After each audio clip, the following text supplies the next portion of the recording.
मैं मनोज सिन्हा ईश्वर की शपथ लेता हूं कि मैं विधि द्वारा स्थापित भारत के संविधान के प्रति सच्ची श्रद्धा और निष्ठा रखूंगा।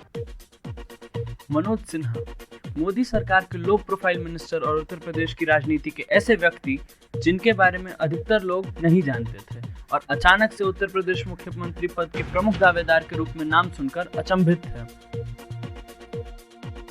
दरअसल मनोज सिन्हा भाजपा के वो व्यक्ति हैं जिन्हें 2014 के पहले वह सम्मान नहीं मिला जिसके वो हकदार थे। कहीं ना कहीं इसका कारण वाजपेयी काल की गठबंधन राजनीति थी और भाजपा के दो कद्दावर नेता कल्याण सिंह और राजनाथ सिंह से मनोज सिन्हा की दूरी थी। अब समझते हैं मनोज सिन्हा के भाजपा में लगातार बढ़ते ग्राफ का कारण। 2014 लोकसभा चुनाव से ठीक पहले नरेंद्र मोदी ने उत्तर प्रदेश की जिम्मेदारी अमित शाह को सौंपी और पूरा प्रदेश फतह करने के साथ सबसे महत्वपूर्ण जिम्मेदारी थी बनारस नाम के किले पर न सिर्फ जीतना बल्कि ऐतिहासिक विजय पाना। और इसके लिए अमित शाह को ऐसे व्यक्ति की आवश्यकता थी जो कि बनारस की हर रग से वाकिफ हो। और उसी समय उनकी मुलाकात होती है मनोज सिन्हा से, जिन्हें लगातार लोकसभा चुनाव गाजीपुर से लड़ने के लिए कहा जा रहा था, परंतु वह कोई खास रुचि नहीं दिखा रहे थे। और ये बात अमित शाह को प्रभावित कर गई, क्योंकि जब पूरे देश में लोकसभा टिकट के लिए उठापटक मची हुई थी, वहां एक व्यक्ति से चुनाव लड़ने के लिए आग्रह करना पड़ रहा था। मनोज सिन्हा की एक और लिहाज से अमित शाह को जरूरत थी।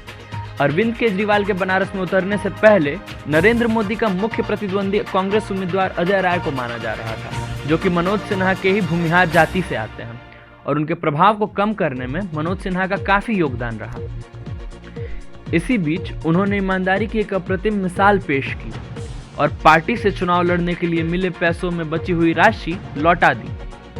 बस इन्हीं सब बातों ने मोदी अमित शाह की नजरों में मनोज सिन्हा को चढ़ा दिया और 26 मई को नितिन गडकरी ने फोन करके राज्य मंत्री के रूप में शपथ लेने की जानकारी दी और अंततः मोदी सरकार में रेल राज्य मंत्री के पद से नवाजा गया।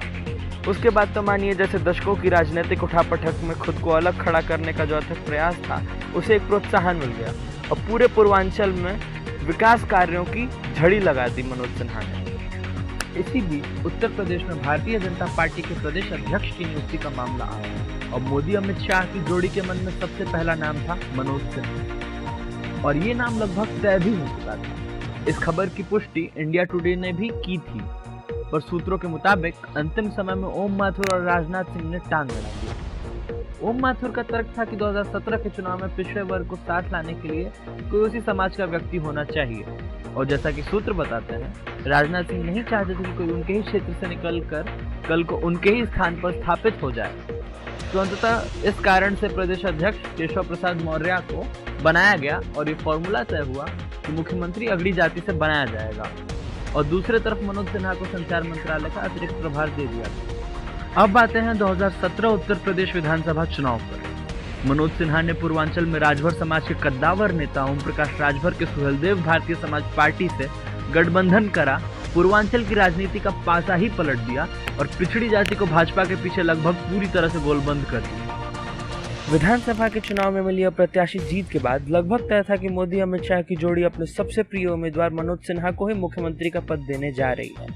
इसी समय आते हैं सिन्हा के सिंहासन पाने से ठीक पहले दो किरदार। इसमें सबसे पहले हैं राजनाथ सिंह, जिनको कि विधानसभा चुनाव से पूर्व भाजपा की हालत पतली लग रही थी और मुख्यमंत्री पद का उम्मीदवार बनने को राजी न थे, पर नतीजे आने के 2-3 दिन तक प्रयास किए पद प्राप्ति का, किंतु मोदी अमित शाह की भौं सिकुड़ी देख राजनाथ ने आत्मसमर्पण कर दिया।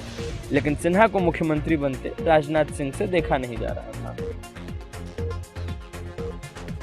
इसके पीछे भी एक बड़ी ही दिलचस्प कहानी है।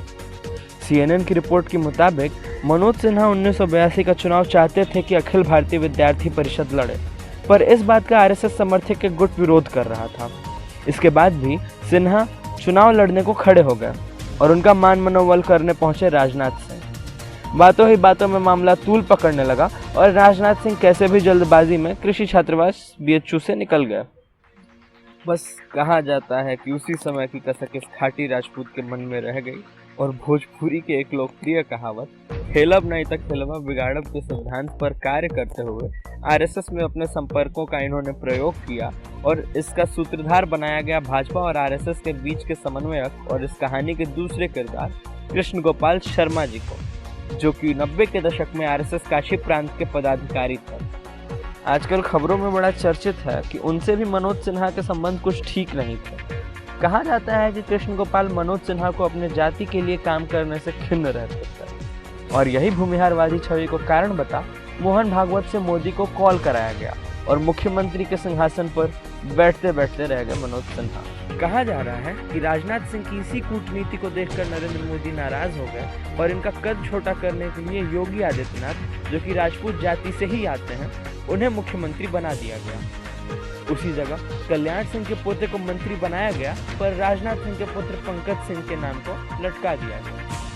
सूत्रों के मुताबिक सिन्हा के पक्ष में संतुलन बनाने के लिए कैबिनेट में पदोन्नति के उनके आसार प्रबल हैं, पर देखने वाली बात ये होगी कि इस बात के लिए मनोज सिन्हा खुद राजी होते हैं या नहीं, क्योंकि कहा जाता है कि रेल राज्य मंत्री और संचार मंत्री के रूप में अपने कार्य से स्वघोषित रूप से संतुष्ट हैं और अन्य मंत्रालयों में अपने क्षेत्र के लिए कार्य करने की संभावना उन्हें कम नजर आती है।